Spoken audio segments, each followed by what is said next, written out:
तो स्टार्ट करते हैं सिमिलैरिटी ऑफ ट्रायंगल, ठीक है। उसमें सबसे पहले बीपीटी है ना। पहले मैं एक्सप्लेन कर देता हूँ, जो चीज मैंने अभी इसके लिए बताई वही चीज ट्रायंगल के लिए भी है, उसके बाद बीपीटी पे चलेंगे, ठीक है बच्चों। आप लोग सुन रहे हो ध्यान से। हम लोग आगे बढ़ रहे हैं अपने सेकंड एक्सरसाइज में, ठीक है। तो सबसे पहले हम ले रहे हैं ट्रायंगल की सिमिलैरिटी के बारे में, जो हमने भी बताया आपको पॉलीगन की सिमिलैरिटी के लिए, सेम वही अप्लाई होगा ट्रायंगल की सिमिलैरिटी के लिए, ठीक है। सपोज करो we have two triangles ABCD and ABC and PQR, ठीक है, ABC एंड PQR। तो सिमिलैरिटी का कंडीशन क्या होगा? ABC, triangle ABC is similar to triangle PQR when first the angle A equal to angle P होना है, angle B equal to angle Q, angle C equal to angle R, ठीक है। And also and AB upon PQ equal to BC upon QR equal to AC upon PR. So this is the condition by which we can say that the triangle ABC is similar to triangle PQR. जो angles है वो एकदम exactly same होने चाहिए, 30 हो गए 30। हाँ exactly same. अगर ये 60 का एंगल है तो ये भी 60 होना चाहिए, ये 50 है तो ये भी 50 होना चाहिए, और ये 70 है तो ये भी 70 होना चाहिए। बात समझ आई कि नहीं आई?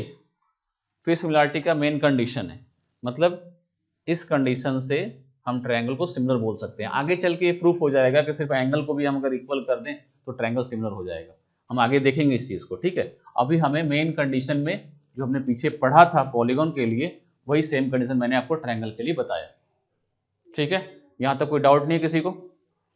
अब सबसे पहला जो थ्योरम है आपका, थ्योरम 6.1 है ना, वो है कौन सा थ्योरम है? BPT, basic proportionality theorem, Thales theorem जिसको बोलते हैं।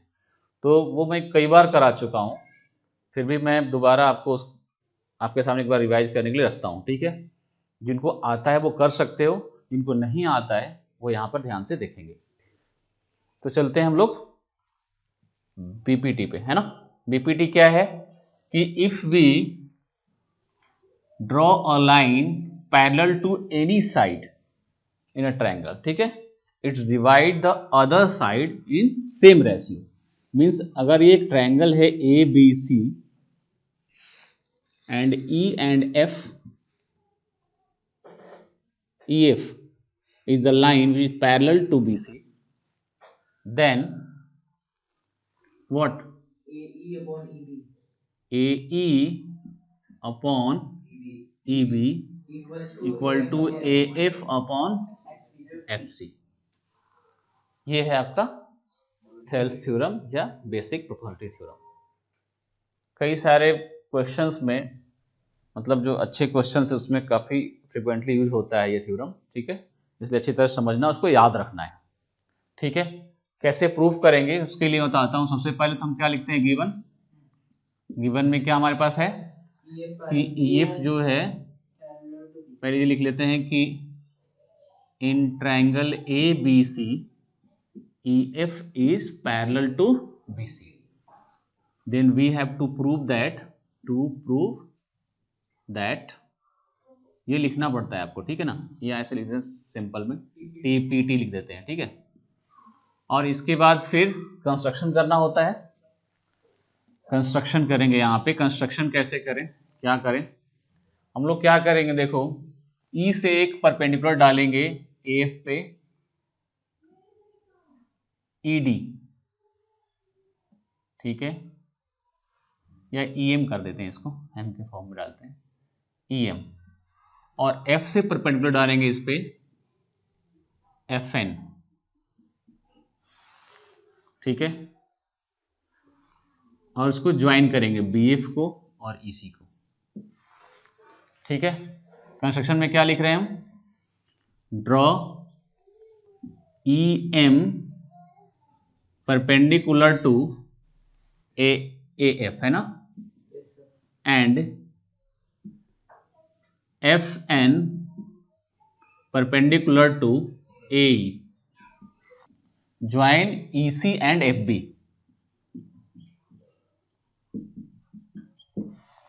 यहां तो कोई डाउट है? जो गिवन था हमने लिख लिया, जो प्रूफ करना है लिख लिया, जो कंस्ट्रक्शन था कर लिया। अब चलेंगे प्रूफ में।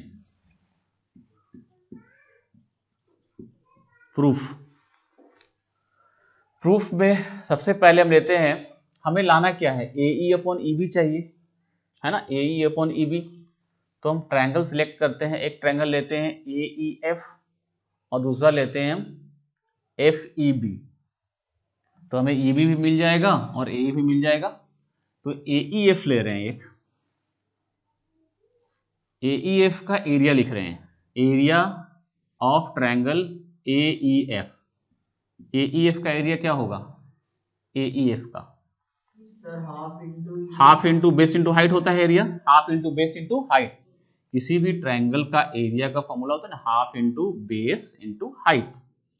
अगर ट्रायंगल ऐसा हो तो हाइट ये हो जाएगा, है ना, बेस ये हो जाएगा, ठीक है। इस वाले ट्रायंगल में अगर देखें तो ये हमारे लिए हाइट है और ये हमारे लिए बेस है, तो half into AE into FN होगा। कोई डाउट तो नहीं है किसी को? तो AEF है ना? हाँ, AEF ही तो लिया है। अच्छा। AEF है ना, ऐसा ट्रायंगल AEF दिख रहा है ऐसे, AEF तो ये परपेंडिकुलर है इस पे, तो ये बेस हो गया और ये हाइट हो गया, जैसे यहां बताया था आपको, ठीक है, समझ लेना बेटा। तो AEF का एरिया लिख लिया। अब लिखेंगे एरिया ऑफ EFB, है ना, या BEF लिख सकते हैं, area of BEF, area BEF। BEF का एरिया क्या होगा, हाफ इंटू बेस, बेस तो हमारा यही होगा EB, इंटू हाइट क्या होगा FN। ये इस तरह का ट्रायंगल बन रहा है ना, मैं दिखाता हूं इसको बना करके, ऐसे ऐसे ये ट्रायंगल था हमारा, कुछ ऐसे करके, तो ये परपेंडिकुलर डला है ऐसे 90 का, यही हमारा है FN। ये हमारा F है और ये N है, और ये E है और ये B है, कुछ इस तरह का। वो हाइट वो होगी उसकी। हाँ, सर वो लेकिन ट्रायंगल के बाहर नहीं आता। ट्रायंगल बाहर हाइट नहीं आ सकती क्या? किसी की हाइट निकालने के लिए ट्रायंगल के अंदर जाना पड़ता है। इस ट्रायंगल की हाइट कहाँ होगी बताओ, जैसे ये ट्रायंगल है मेरे पास, एक इसकी हाइट क्या मानोगे, इसका बेस क्या है बताओ? बेस तो यही रहेगा ना, और हाइट क्या होगी, ये होगी। ट्रायंगल का हाइट तो हम इसकी देखें, हाइट मतलब क्या, जहां बेस है उससे उसकी डिस्टेंस, ये तो हाइट होती है। बोलो,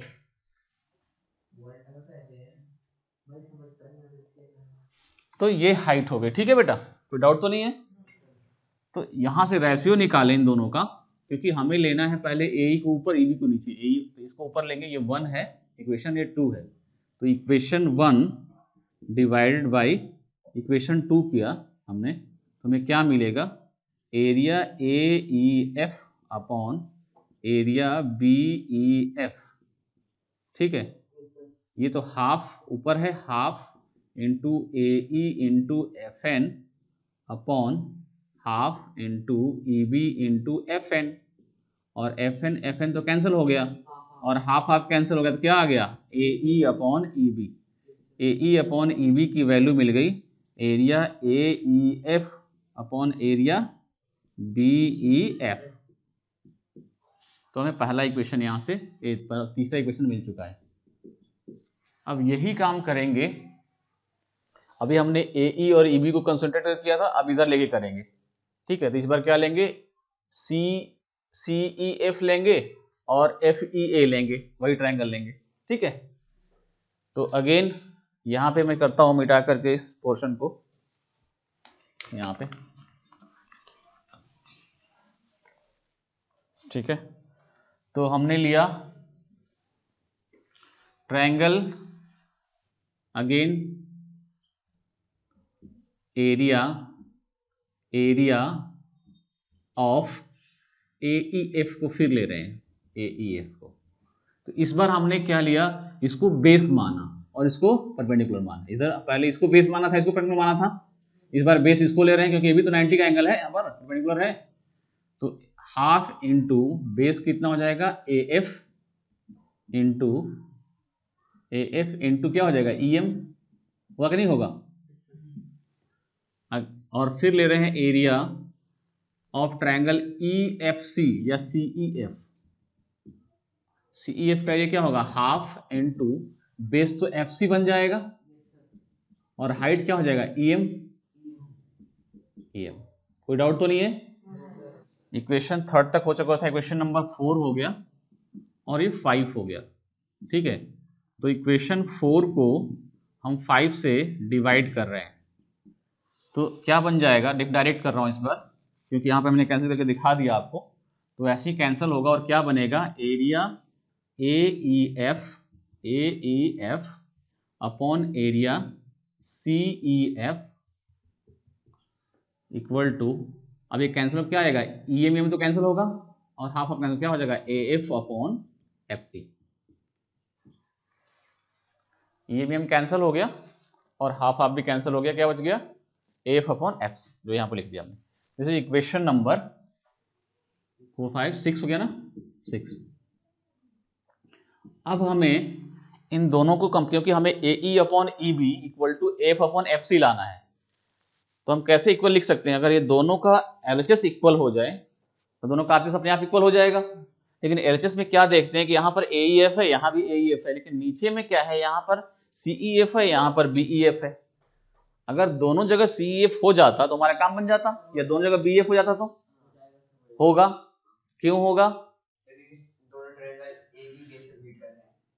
हाँ सेम ट्रायंगल। हाँ, अगर आपने पढ़ा होगा 9th क्लास में, कौन सा थ्योरम था, हाँ, कि अगर कोई भी दो ट्रायंगल सेम बेस पर हो और सेम पैरेलल के बीच हो, जैसे ये देखो ये बेस है और ये पैरेलल लाइन है, यहां अपने एक ट्रायंगल ऐसे बना दिया, दूसरा ट्रायंगल और बना दिया ऐसे, तो दोनों का बेस तो यही है लेकिन दोनों सेम पैरेलल लाइन के बीच में, तो इन दोनों ट्रायंगल का एरिया क्या होगा, इक्वल हो गया। तो हम यहां पे लिखेंगे कि एरिया CEF इज, एरिया किसका, ट्रायंगल, किस ट्रायंगल का, CEF का, area of triangle CEF equal to area triangle BEF। Why लिखेंगे इसका एक्सप्लेनेशन में, because they are on the same base. Same base क्या है इसमें बताओ, सेम बेस EF है ना, EF, क्योंकि यहां से ऐसे बना हुआ है एक ट्रायंगल, दिख रहा है आपको, दूसरा ये बेस है तो फिर यहां से ऐसे बना हुआ है एक ट्रायंगल, तो दोनों सेम बेस पे हैं और दोनों सेम पैरेलल BC और EF के बीच है, तो पहले से पता है कि पैरेलल लाइन से same base EF and between same parallel EF parallel to BC, parallels EF parallel to BC। तो अब ये हो गया। अब यहां पर अगर हम इसको 6 बोल रहे हैं, इसको हम क्या बोलेंगे, 7। 6 और 7 से हम क्या लिख सकते हैं, फ्रॉम 6 एंड 7, कि यहां पर जो CEF है वहां पे क्या आ जाएगा, BEF आ जाएगा, या डायरेक्ट लिख देंगे, हम डायरेक्ट लिखते हैं, छोड़ो, फ्रॉम में यहां से समझ लेना, मैं ऐसे पूरे में लाइन देता हूं, यहां पे लिखने के लिए पूरा का एक्सप्लेनेशन लिख रहा हूं कि from 3rd, 6th and 7th, from 3rd, equation 3rd है ना, 3rd, 6th एंड 7th, इन तीनों का इस्तेमाल कर रहे हैं हम, 3rd का, 6th का और 7th का। तो 6 और 7 का जब इस्तेमाल करेंगे तो CEF की जगह तो BF बन जाएगा, तो ये क्या हो गया, AEF अपॉन BEF, यहां भी हो गया AEF अपॉन BEF, तो दोनों का एलएचएस तो इक्वल हो गया ना, तो RHS भी क्या होगा, दोनों का इक्वल हो जाएगा। समझ गए आप लोग।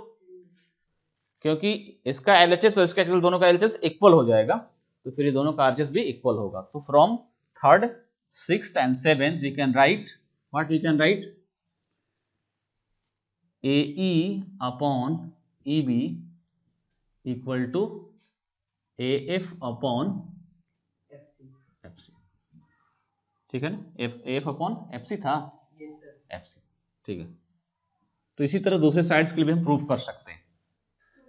तो हैंस प्रूव्ड। हाँ पेपर में बीपीटी की वो लिख के लाइन है क्या, पेपर में बीपीटी की लाइन भी लिखना जो जरूरत है इसको प्रूव करने के बाद। अगर बोलेगा कि बीपीटी थ्योरम को लिखो और फिर प्रूफ करो तो लिख करके प्रूफ करना पड़ेगा, और अगर थ्योरम दिया हुआ है तो लिखने की जरूरत नहीं है। By using BPT. ठीक है, बात समझ में आ रही है आप लोग को? कन्वर्स ऑफ बीपीटी है ना? Yes sir.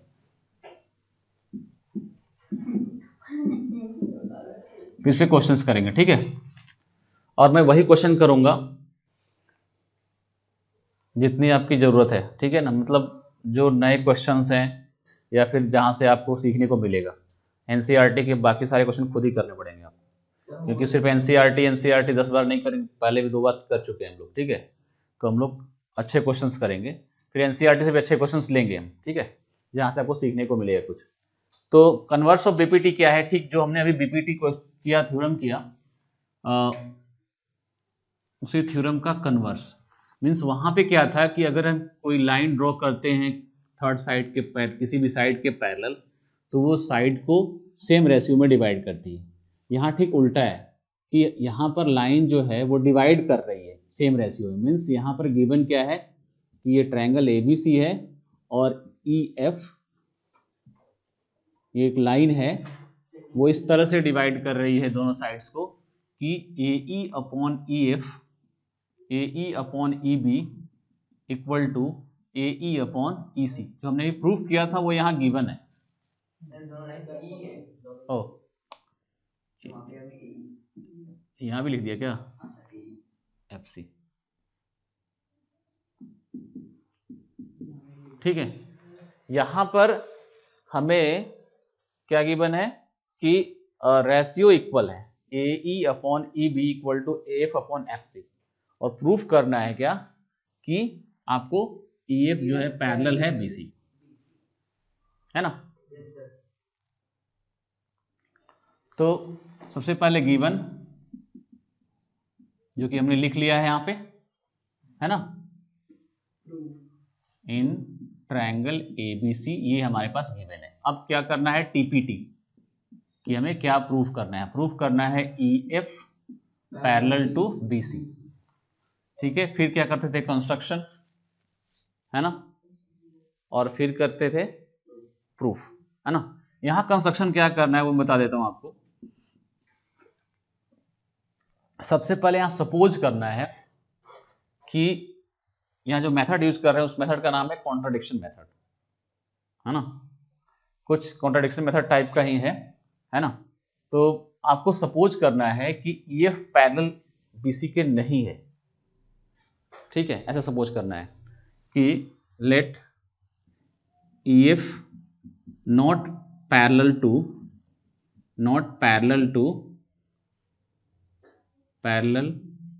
टू BC, ये पैरेलल नहीं है।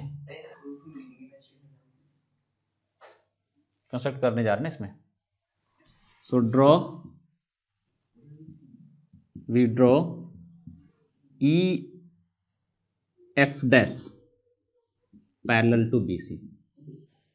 हमने EF डैश एक ड्रॉ किया, ये पैरेलल नहीं था जी, हम ड्रॉ कर रहे हैं अपने मर्जी से EF डैश, ये ड्रॉ किया EF डैश, ये क्या है EF डैश पॉइंट, वो BC के पैरेलल है, ठीक है। तो अब प्रूफ में चलते हैं कि EF dash parallel to BC है, ये तो हमने ले लिया है कंस्ट्रक्शन से। तो अगर ये पैरेलल है तो फिर हम यहां पर जो हमारा BPT यूज कर सकते हैं, बेसिक प्रोपोर्शनलिटी थ्योरम को यूज कर सकते हैं, यहाँ पे BPT को यूज कर रहे हैं यहाँ पे, तो देखिए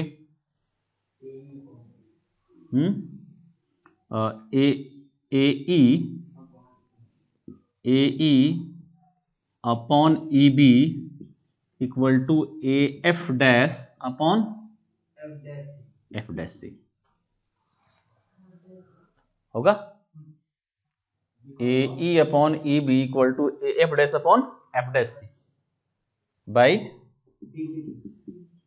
basic proportionality theorem. This is equation number 1. This is equation number 2. So from 1 and 2, we see that the left hand side of the both equation are equal. दोनों का एलजेस इक्वल है ना, ए अपॉन ए बी, ये दोनों को हम equal कर सकते हैं। Therefore, from equation 1 and equation 2, we can write AF upon FC, AF upon FC equal to AF dash upon F dash C, है ना? कोई डाउट तो नहीं है? अब हम क्या करते हैं, दोनों में प्लस करते हैं। दोनों में हम क्या करते हैं, 1 प्लस करते हैं। तो 1 प्लस करने पे क्या होगा, देखो AF अपॉन FC, यहां पे लिख दे क्या, नहीं यहाँ नीचे दिखेगा नहीं, AF upon FC plus 1 equal to AF dash upon FC plus 1, और यहाँ एलसीएम लेने पे क्या आएगा, AF प्लस FC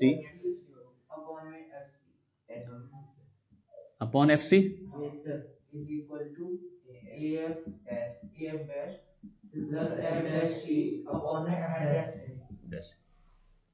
ये दोनों मिलके क्या आएगा, AF plus FC, AF plus FC, AC बन जाएगा, AC अपॉन FC, और ये क्या है यहाँ से, AC upon F dash C। तो ये दोनों तो कैंसिल हो जाएगा, क्या आ जाएगा यहाँ से, ये दोनों तो कैंसिल हो गया, इधर जाएगा मल्टीप्लाई क्रॉस मल्टीप्लाई होगा तो क्या होगा, F dash C equal to FC। ये कब इक्वल होंगे, जब C तो दोनों का सेम ही है, ये इक्वल तभी होंगे जब C F डैश F से क्या करेगा, कोइंसाइड करेगा। It is possible only if F dash coincides with what, F dash coincide with F, coincide मतलब दोनों एक ही के ऊपर आएंगे। F dash C FC के इक्वल को, F dash अगर बाहर है इधर तो ये दोनों C से इक्वल कैसे हो सकते हैं, F और F dash दोनों अलग अलग पॉइंट अगर हैं तो कभी आपस में इक्वल होंगे क्या, नहीं। ये तभी पॉसिबल है जब F dash कहाँ होना चाहिए, F के ऊपर। It is possible only F dash coincide with F, यही लिखा हमने, ठीक है। तो therefore यहां से क्या लिख सकते हैं कि EF parallel to BC, hence proved. कोई डाउट है?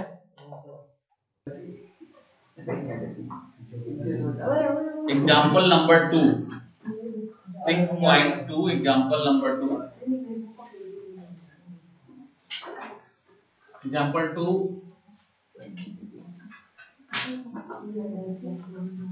ये आपको थेल्स थ्योरम को समझने में हेल्प करेगा क्वेश्चन, और अच्छा क्वेश्चन है, इजी भी है। तो पहला आसान सा क्वेश्चन आपके लिए है ना,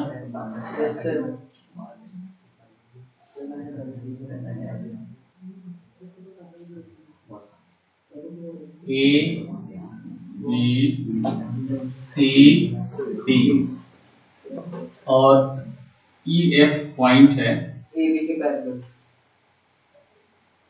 E and F are points on non-parallel side AD and BC। E और F दो पॉइंट्स हैं नॉन-पैरेलल साइड AD और BC पर, ये पॉइंट E है और ये पॉइंट F है।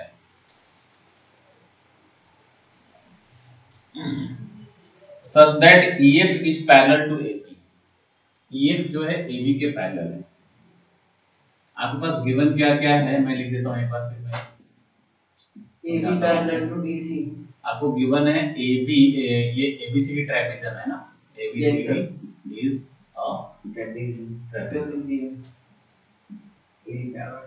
मीन्स यहाँ पर आपको दिया हुआ है कि A B parallel to C D, ठीक है, सी डी है, और आपके पास और भी गिवन है कि A B parallel to E F है, A B parallel to E F है, ये जो ए बी है ई एफ के भी पैरेलल है, और प्रूव करना है show that, means to prove that direct लिखता हूँ मैं, क्वेश्चन साथ में ही हो रहा है ना, क्वेश्चन क्या है इस पता चल जाएगा आपको, है ना। प्रूफ क्या करना है, A E upon E D, A E upon E D equal to B F upon F C, ये A E upon E D equal to B F upon F C, ये प्रूफ करना है, ठीक है। हमें कंस्ट्रक्शन करना पड़ेगा, जरूरी नहीं है कि हर क्वेश्चन में कंस्ट्रक्शन करना पड़ेगा, कि यहाँ पे कंस्ट्रक्शन करना पड़ेगा। कंस्ट्रक्शन करें जी सर, क्या कंस्ट्रक्शन करना, हमें लाना क्या है, A E upon E D, A E upon E D equal to B F upon F C. हमने क्या किया कंस्ट्रक्शन में, ज्वाइन ए सी, ए सी को ज्वाइन करना है, और ज्वाइन करते ही हमारा काम हो गया, ठीक है। प्रूफ में चलते हैं, प्रूफ में फाइनल करते हैं हम लोग, कैसे आएगा ये, है ना। तो सबसे पहले हम ट्रायंगल सिलेक्ट करेंगे, ये हम लोग यहाँ लिख देते हैं ज्वाइन ए सी, और A C intersect E F, intersect E F at point G, G मान लेते हैं, जी पे। तो in triangle ADC, in triangle ADC, ADC triangle में क्या देखते हैं कि जो ईएफ है वो पैरेलल टू डीसी है कि नहीं, बोलो। ये 1 है, ये 2 है, तो फ्रॉम 1 एंड 2, कि ये वाली जो लाइन है इसके पैरेलल है, और ए भी पैरेलल है डीसी के, इसका मतलब ये लाइन इसके पैरेलल भी हो गई। Yes sir. तो from 1 and 2 we can write that EF parallel to DC, EF parallel to DC, और इसको लिख सकते हैं कि EG, अगर EF पूरा पैरेलल इसके तो मतलब EG पैरेलल तो होगा ही होगा, EG parallel to DC, EG parallel है DC के, तो थेरेस थ्योरम लगा सकते हैं, बीपीटी लगा सकते हैं, तो यहां से हो जाएगा, बीपीटी यूज करेंगे तो क्या हो जाएगा, AE upon ED, AE upon ED। Sir वो EG कैसे आगे और बताना, क्या वो EG पैरेलल टू DC कैसे आगे और बताना, EG पैरेलल टू यहाँ लिखा है ना कि AB पैरेलल है CD के, और AB पैरेलल है EF के, तो ये पैरेलल हो जाएगा DC के। सर उसका मिड पॉइंट ढूंढना है, पैरेलल होने के लिए मिड पॉइंट की क्या जरूरत है, आप क्या बोल रहे हो, AB पैरेलल है कि नहीं CD के, बताओ मुझे। Yes sir. और EG पैरेलल है कि नहीं AB के, तो इसके पैरेलल ये भी है और इसके पैरेलल ये भी है, तो दोनों आपस में पैरेलल नहीं होंगे क्या। हां सर, तो पैरेलल तो लिखा है, और क्या लिखा है मैंने, तो अब बीपीटी से लिख सकते हैं AE upon ED equal to AG upon GC, AG upon GC, AE upon ED equal to AG upon GC, ठीक है। तो आपको ये पहला मिल गया, फर्स्ट इक्वेशन। अगेन चलते हैं, नेक्स्ट ट्रायंगल लेते हैं sir, third equation, third equation ऊपर फर्स्ट एंड सेकंड, हाँ थर्ड इक्वेशन लिया, ठीक है। अब चलते हैं इन ट्रायंगल ACB या ABC, इन ट्रायंगल ABC, थोड़ा उल्टा दिख रहा होगा ABC, इसका वर्टेक्स ये वाला नीचे है ऐसे, ठीक है, बेस AB ऊपर। तो इस ट्रायंगल में हम लिख सकते हैं क्या कि GF जो है ये पैरेलल है AB का, GF parallel to AB, EF जब पैरेलल है, EF पूरा AB का पैरेलल है, तो GF भी तो पैरेलल ही होगा इसके, है ना। तो GF parallel to AB as we have given EF parallel to AB, ऐसा लिख सकते हैं चाहे तो GF पैरेलल टू AB। अब आप यूज कर सकते हो क्या, कौन सा थ्योरम, DPT यूज कर सकते हो। तो क्या हो जाएगा AE upon ED, sorry AG upon GC, AG upon GC equals to BF upon FC. AG upon GC equal to BF upon FC, ठीक है। AG upon GC equal to BF upon FC, ठीक है। इसको उल्टा लिख सकते हैं, GC को ऊपर करें तो क्या यही था क्या इसमें, AG अपॉन GC लिखा था हमने। सर इसे इक्वेशन 4 तो फिर इक्वेशन 4 मानो हमारा काम हो गया, फिर उल्टा लिखने की जरूरत ही नहीं कुछ। तो from equation third and fourth, from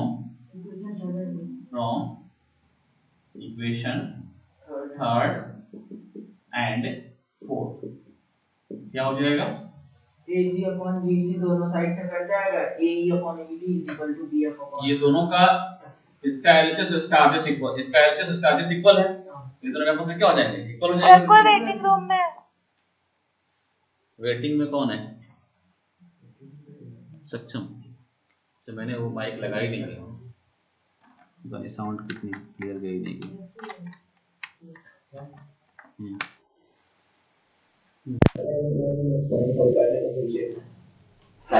कहाँ किसने बोला, अगर आगे तो यहाँ उल्टा कर लेंगे ना फिर तो हो जाएगा अपने आप, बाद में चेंज तो कर सकते हैं ना, यहाँ पे जो भी आएगा। सपोज करो यहाँ पे GC अपॉन AG आता तो AG अपॉन में GC equal to FC upon BF कर सकते हैं।